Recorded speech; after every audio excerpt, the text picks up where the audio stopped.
नमस्कार दोस्तों, लाल बत्ती के एक और एपिसोड के अंदर आपका स्वागत है। और आज इस एपिसोड में हम डिस्कस करेंगे कि इजराइल ने जो सीरिया के ऊपर अटैक किया है, वो वीडियोस आपकी स्क्रीन के ऊपर आ रहे होंगे और आपके दिमाग में भी यही चीज़ चल रही होगी कि ऑपरेशन सिंदूर में यही तो करना था। और शायद एक और थॉट भी आपके दिमाग में ये आ रहा होगा कि क्या इजराइल का मन करता है कि वो बार बार में कौन सा देश चिन्हित करता है, ग्लोब घुमाता है, उंगली डाल देता है कि आज इस पर अटैक किया जाएगा, हमारा असला बारूद जो है वो ओवरफ्लो कर रहा है गोदामों के अंदर, चलिए इसका इस्तेमाल करते हैं, दुनिया को बता देते हैं कि इजरायली वेपन्स कितने ज़्यादा बढ़िया हैं, तो भेजना शुरू करते हैं। ऐसा नहीं है दोस्तों। असल में इजराइल ने जो सीरिया के ऊपर अटैक किया है उसके मेनली 2-3 कारण बताए जा रहे हैं। सबसे पहला और मूल कारण जो है वो है ड्रूज कम्युनिटी। जी हाँ, ड्रूज कम्युनिटी क्या है? ड्रूज असल में एक रिलीजन है जो सीरिया के अंदर जो लगभग 2.5 करोड़ या फिर 3.25 करोड़ की जो पॉपुलेशन है उसके अंदर 3% के आसपास ये कम्युनिटी है। और जब से सीरिया के अंदर एक तख्ता पलट हुआ है, पहले सीरिया के अंदर बशर अल असद की सरकार थी, लेकिन अब सीरिया के अंदर अहमद अल सारा की सरकार है, जो तख्ता पलट के तहत ये सरकार जो है वहां पर मौजूद हुई है। और जैसे ही वहां पर वो प्रेसिडेंट बनते हैं अहमद अल सारा, वो वहां पर बोलते हैं कि मैं सीरिया के अंदर जितने भी रिलीजन्स हैं उन सब की इज्जत करूंगा, उन सबको प्रॉपरली ट्रीट करूंगा, इक्वल ट्रीट करूंगा। सिर्फ कहने की बात थी। अनस्टेबल सीरिया जहां पर रेबल ग्रुप्स, रिलीजन ग्रुप्स और टेरर ग्रुप्स वहां पर खुद उस पूरे सीरिया को ऑपरेट कर रहे हैं, वहां पर ये जो ड्रूज कम्युनिटी है इनके ऊपर एक थ्रेट बन जाता है। और सीरिया ने और इजराइल ने और बेंजामिन नेतन्याहू ने बार बार इस चीज़ को बोला है कि वो ड्रूज कम्युनिटी के साथ खड़ी हुई है। ये जो ड्रूज कम्युनिटी है ये ऐसा नहीं है कि जूस का कोई सेक्ट है या फिर जूस से रिलेटेड है, ये इस्लाम से ही रिलेटेड है। इस्लाम से ही इनकी जो है ब्रांचेज निकलती है। और इनके बारे में अगर मैं आपको थोड़ा संक्षिप्त में बता दूं तो ड्रूज कम्युनिटी कभी भी कन्वर्जन में बिलीव नहीं करती, ना ही ये कन्वर्ट होते हैं, ना ही इनके रिलीजन में आप कन्वर्ट हो सकते हैं। इनका मानना ये है कि आप ड्रूज कम्युनिटी में सिर्फ और सिर्फ पैदा हो सकते हैं। इसलिए ही इनकी पॉपुलेशन भी बहुत कम है, बहुत कम लोग इनको जानते हैं। और बहुत इनकी मतलब ये शादी भी अगर करते हैं तो अपने ही रिलीजन के अंदर ये लोग शादी कर लेते हैं। कभी इनके ज़्यादा इनकी आबादी बढ़ी ही नहीं, क्योंकि कन्वर्जन नाम का कोई ऐसा कॉन्सेप्ट था ही नहीं इनके अंदर।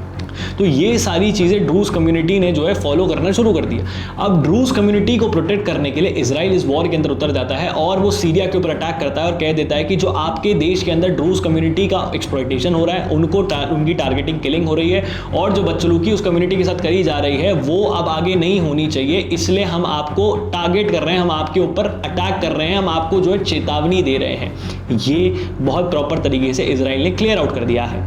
एक और चीज़ ये भी है कि एक ग्रेटर इजराइल का कॉन्सेप्ट निकल के सामने आता है, जिसके अंदर सीरिया का बहुत सारा पार्ट है जो उस मैप के अंदर शोकेस किया जाता है इजराइल द्वारा। और गोलन हाइट्स का जो हिस्सा है जो अभी इजराइल ने कब्जा रखा है, वहां पर भी ड्रूज कम्युनिटी सबसे ज़्यादा रहती है।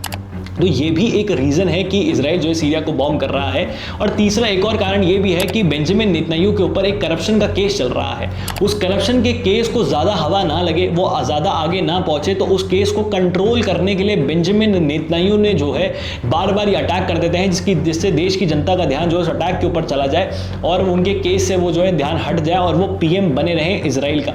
और इजराइल के लिए ये एक बहुत अच्छी अपॉर्चुनिटी है। जब से डोनाल्ड ट्रंप जो है यूएसए के प्रेसिडेंट बने हैं, तब से इजराइल को खुली छूट है। जो करना चाहते हैं वो कर सकते हैं। उनको रोकने वाला, उनको टोकने वाला कोई भी नहीं है।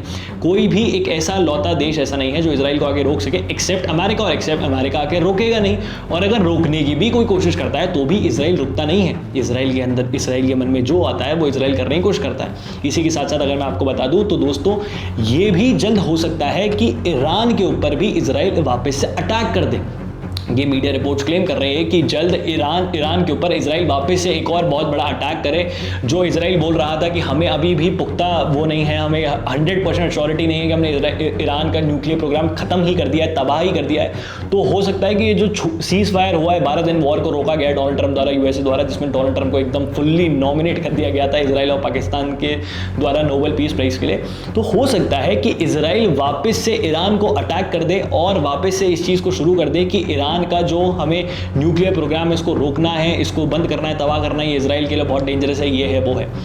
मेरे को समझ नहीं आ रहा, मैं तो इसी इंतजार में हूँ कि कब इसराइल की मिसाइल पाकिस्तान तक पहुंचेगी, क्योंकि पाकिस्तान भी टारगेट लिस्ट में है, ऐसा नहीं है नहीं है। ये जो बीच में कुछ देश आ रहे हैं ना, ये पाकिस्तान को रोके बैठे हुए हैं, ये पाकिस्तान को मतलब पाकिस्तान पर अटैक करने से इसराइल को रोके बैठे हुए हैं।